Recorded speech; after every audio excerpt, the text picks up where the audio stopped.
برو عقب‌تر بذار بهش توضیح بدم که جریان چیه. سلام و عرض ادب دوستان عزیز.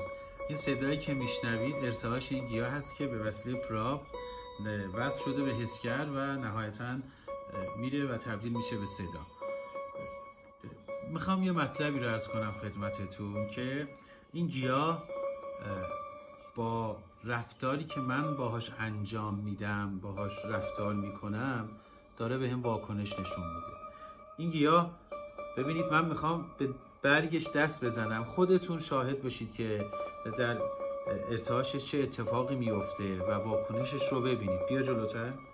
خب بیا جلوتر. خب این گیاه و نهایتا من لمسش میکنم.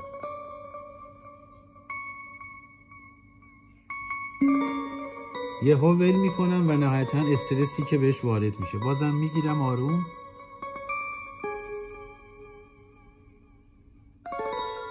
خب در واقع الان این گیاه با تکونایی که من میدم و استرسی که میگیره خب بسه. برو عقب‌تر، زیاد استرس ندیم بهش.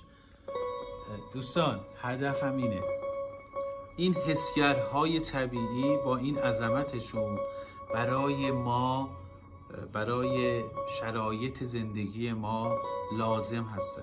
خواهش میکنم در طبیعت به گیاهان آسیب نزنیم. درود بر شما.